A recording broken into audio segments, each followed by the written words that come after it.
Lao Tzu puts it in this way: the great Tao flows everywhere, both to the left and to the right. It loves and nourishes all things, but does not lord it over them. And when merits are accomplished, it lays no claim. The more, therefore, you relinquish power, trust others, the more powerful you become. But in such a way that instead of having to lie awake nights, controlling everything, you do it beautifully by trusting the job to everyone else. And they carry it on for you. So you can go to sleep at night and trust your nervous system to wake you up in the morning. You can even tell it, I want to wake up at 6 o'clock, and it'll wake you up just like an alarm clock. This seems a sort of paradox to say this, but the principle of unity, of coming to a sense of oneness with the whole of the rest of the universe, is not to try to obtain power over the rest of the universe. That will only disturb it and antagonize it and make it seem less one with you than ever. The way to become one with the universe is to trust it as another, as you would another. And say, let's see what you're going to do. In doing that, you see, in saying that to everything else that you have been taught to think is not you, you are also saying it to yourself.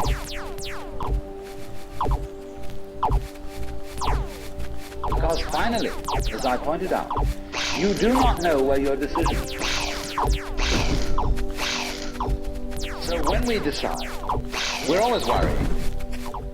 Did I think this over long enough? Did I take enough data into consideration? And if you think it through, you find you never could take enough data into consideration. The data for a decision in any given situation is infinite. So what you do is, you go through the motions of thinking out what you will do about this. And then when the time comes to act, you make a snapshot. I mean, I'm speaking a little extremely, making some fun of it and so on, because after all, we do occasionally get the vague outlines of things and make a right decision on rational grounds. But we fortunately forget the variables that could have interfered with this coming out right. It's amazing how often it works. But warriors are people who think of all the variables beyond their control and what might happen. So then when you make a decision, and it works out all right, I think very little of it has much to do with your conscious intent. But somehow or other, you are able to decide and control things more harmoniously if you delegate authority. Why, very great businessmen are those who can delegate authority. Trust others to work for them. Because those are people developing businesses on the same basic structure that is fundamental to a living organism. Delegation of authority. It loves and nourishes all things, but does not lord it over them. And you see, then, what is happening is this. The more you let go of it and trust it, as if it were quite other than you.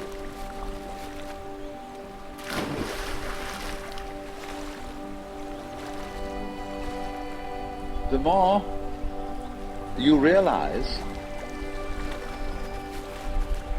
the inseparable identity of self and other.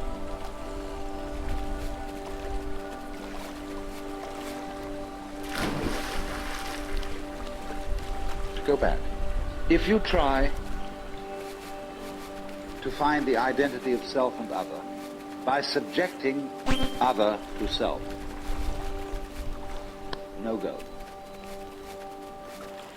If, on the other hand, you find it through giving self, that is control, over to other, and trusting that, you may make a mistake.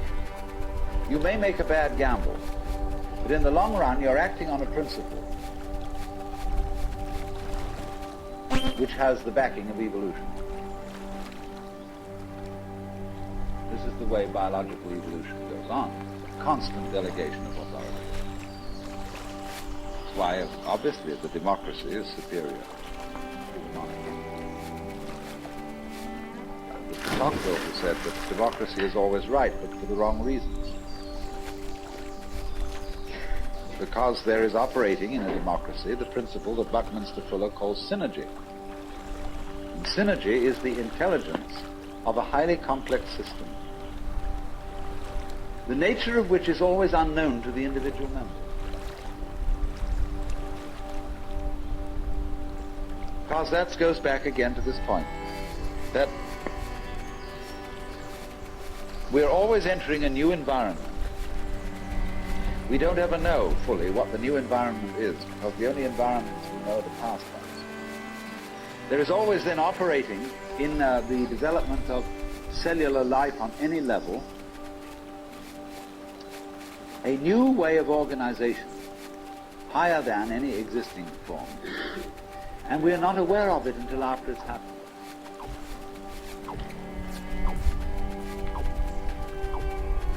So we do come out of this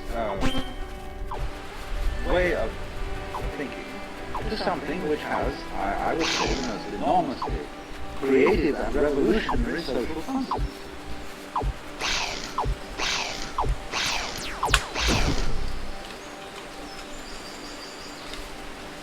That it has become not virtuous, not self-sacrificing, not anything like that. It has become the hardest practical policy to let go of control of others, give up trying to dominate the scene.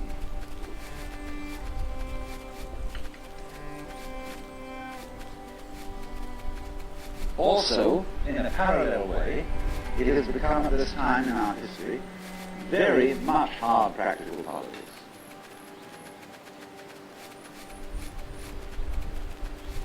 To learn how to enjoy ourselves. You can go to the Protestant people with their Protestant ethic who are against this kind of thing. Now say to them with great glee, it is your solemn duty to learn how to enjoy it. Why? Because in an age of leisure,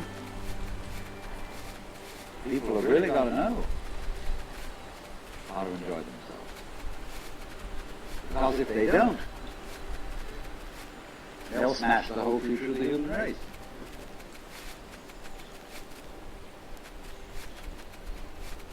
So a utopia has become not some sort of a dream, but an urgent necessity.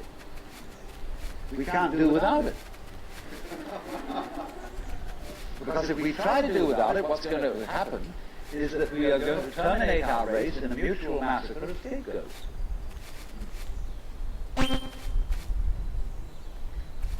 And so the present paranoia in the United States that is going on, where everybody is thinking up a new scapegoat, how great it will be to demolish them, or get them out of power. All this kind of bickering and right and left politics has become irrelevant. Because we now have the opportunity of trusting our own intelligence our own technology.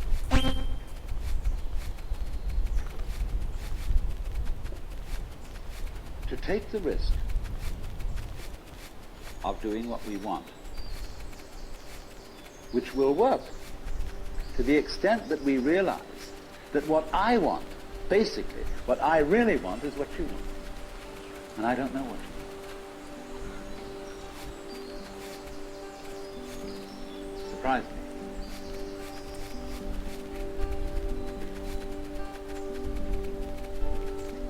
But that's the kinship between I and thou. So when I ask, I go right down to the question, which we started with. What do I want? The answer is, I don't know. When Bodhidharma was asked, who are you? Which is another form of the same question. He said, I don't know. Planting flowers to which the butterflies come. Bodhidharma says, I know.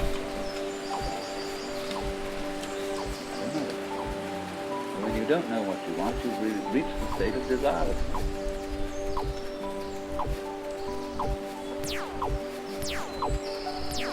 When you really don't know. You see, there's a beginning stage of not knowing, and there's an ending stage of not knowing. In the beginning stage, you don't know what you want because you haven't thought about it, or you've only thought superficially. Then when somebody forces you to think about it and go through and say, yeah, I think I'd like this, I think I'd like that, I think I'd like the other, there's the middle stage. Then you get beyond that. Say, is that what I really want? In the end you say, no, I don't think that's it. I might be satisfied with it for a while, and I wouldn't turn my nose up at it. But it's not really what I want. Why don't you really know what you want? 2 reasons that you don't really know what you want. Number 1, you have it. Number 2, you don't know yourself, because you never can. The Godhead is never an object of its own knowledge. Just as a knife doesn't cut itself, fire doesn't burn itself, light doesn't illumine itself. It's always an endless mystery to itself. I don't know. And this I don't know, uttered in the infinite interior of the Spirit,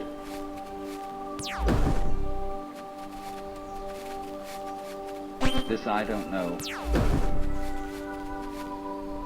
is the same thing as I love, I let go, I don't try to force or control. It's the same thing as humility.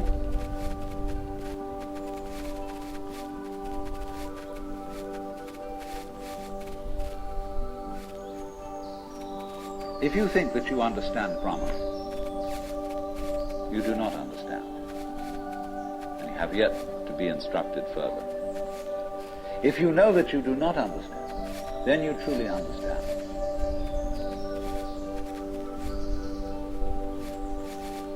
For the Brahman is unknown to those who know it, and known to those who know it not.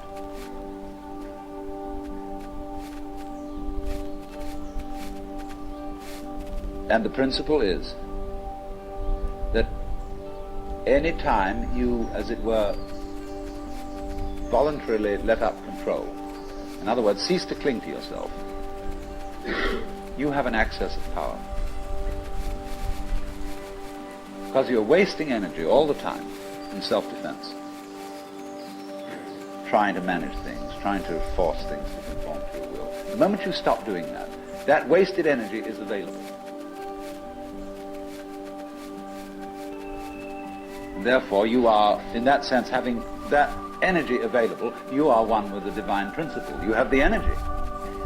When you're trying, however, to act as if you were God, that is to say, you don't trust anybody and you're the dictator and you have to keep everybody in line, you lose the divine energy. Because what you're doing is simply defending yourself. So then, the principle is, the more you give it away, the more it comes back. Now you say, I don't have the courage to give it away. I'm afraid.